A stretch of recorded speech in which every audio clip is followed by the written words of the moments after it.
السلام عليكم ورحمة الله تعالى وبركاته. في هذه الحلقة سنتطرق إن شاء الله عن الكيفية التي يمكن من خلالها أن نتجنب تأثيرات الطارق السلبية.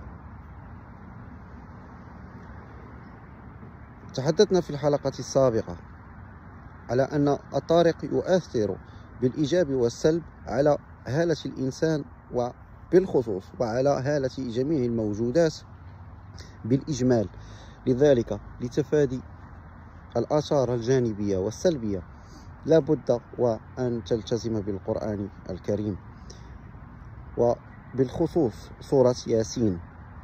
قلنا بأن الطارق يحمل في طياته وعيا قادما من أعماق الكون، وهو نموذج عن الإنذار، ويحمل أيضا البشرى في طياته. في سورة ياسين يقول الله عز وجل بعد بسم الله الرحمن الرحيم: إنما تنذر من اتبع الذكر وخشي الرحمن بالغيب. إذن الإنذار سيصل لمن حافظ على الوصل بينه وبين الذكر، أي أنك تذكر ربك ولا تنسى وتخشى الرحمن بالغيب.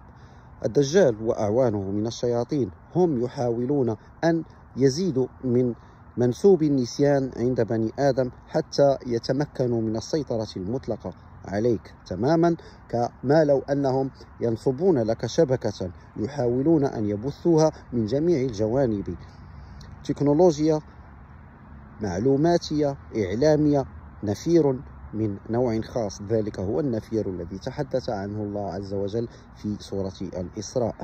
لكي تتجنب أن تسقط فريسة لتلك الشبكة لعنكبوت الشر، لا بد وأن تكون لديك خطة مضادة. هم يريدون أن يجعلوا غطاء على بصيرتك فتتحقق الآيات: إنا جعلنا في أعناقهم أغلالا فهي إلى الأذقان فهم مقمحون، وجعلنا من بين أيديهم سدا ومن خلفهم سدا فأغشيناهم فهم لا يبصرون.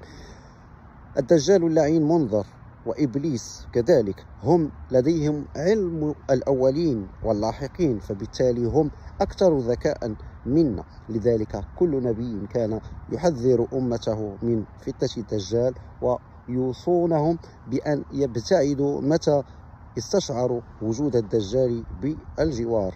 لذلك الفتنة ستكون عظيمة وستشتد، لذلك حتى لا تصير في غفلة، حتى لا يوضع الغطاء عليك فتفقد بصيرتك والنور الذي استودعه الله فيك. عليك أن تحافظ على التواصل، على الوصل، على اتباع الذكر وخشية الرحمن بالغيب. سبيلك ذلك هو الوحيد لأن تحافظ على ذاكرتك حتى لا تتذبذب، حتى لا تصير أسفل سافلين. وذلك حق جاءت به الآيات: إنا خلقنا الإنسان في أحسن تقويم ثم رددناه أسفل سافلين. هنا الفعل والجملة جاءت بصيغة الجمع، أي أن بإذن الله تم رد الإنسان أسفل سافلين. فمن كان في الجمع أيضا، هل هم العالون فقط أم حتى الدجال وإبليس؟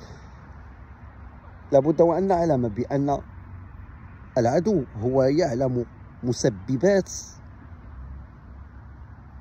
الانحطاط، مسببات استحقاق العذاب. يقول الله في معرض من معارض الآيات: إذا أردنا أن نهلك قرية أمرنا مترفيها ففسقوا فيها فحق العذاب. إذن لكي يجعل إبليس والدجال العذاب حقيقا بك يجعلونك تسرف، يؤمرون مترفي قريتك فيفسق فيها ويفسد فيها فيحق العذاب تلقائيا. هم من وهن، هم ضعاف، لا يمكن لهم أن يقوموا بأي شيء ضدك، لكنهم يعلمون ما هي الأخطاء. متى أنت وقعت فيها يحق عليك العذاب، فيأتي العذاب من فوره من عند الله. إذن هذا إنذار للجميع: نودوا بكتاب الله وارفعوا من تردداتكم وحافظوا على الوصل بينكم وبين العالين، لأن الظلمات ستشتد وشبكة الشر ستطال الجميع. إذا لا بد لك من أن تحصل على نوع من العنكبوت كما يفعل على مستوى الحاسوب.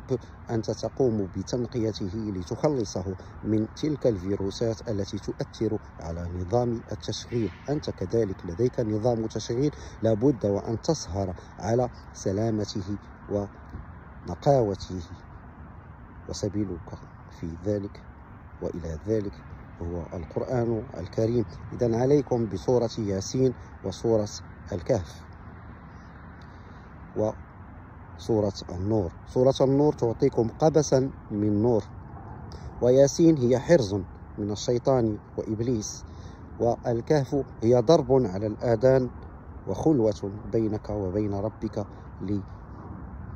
لينجيك ويزكيك. إذن نحن على مشارف بداية فوضى من نوع خاص في هذا العالم، حيث سيتمايز الشر والخير وينشب الصراع الأخير للزمن الأخير، وتمايز فسطاطين، فسطاط الإيمان وفسطاط النفاق. فاختر لك ما تريد واتبع ما تريد، فنحن على أبواب منعطفات خطيرة. فقد مضى أكثر من 1446 سنة على هجرة الرسول، وقد قال في معرض من أحاديثه على أن عمر الأمة أو رجاء الأمة يوم ونصف، واليوم عند الله ب1000 سنة مما نعود. إذن 1500 سنة هو عمر الأمة. إذا نقصت منها 1446 يبقى لك الفضل 54. وإذا أنت نقصت منها مدة حكم عيسى التي يقال بأنها 40 سنة، إذا يبقى لك فضل 14 سنة.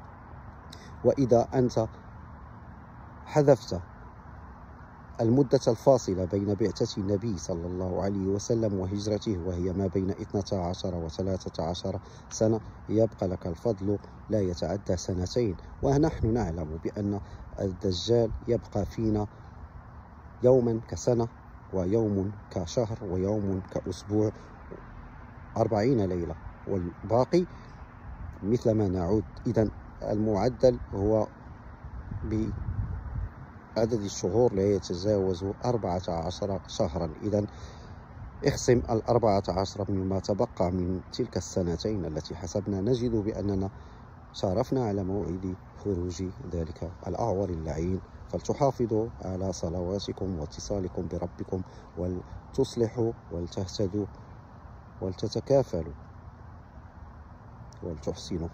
اللهم صل وسلم وبارك على محمد النور الشامل والسر الكامل. واللهم اغفر وارحم الوالدين واغفر وارحم لمن علمنا. الحمد لله والشكر لله. إن أخطأت فمني، وإن أصبت فمن الشيطان، فاللهم اغفر لي. سلام الله عليكم.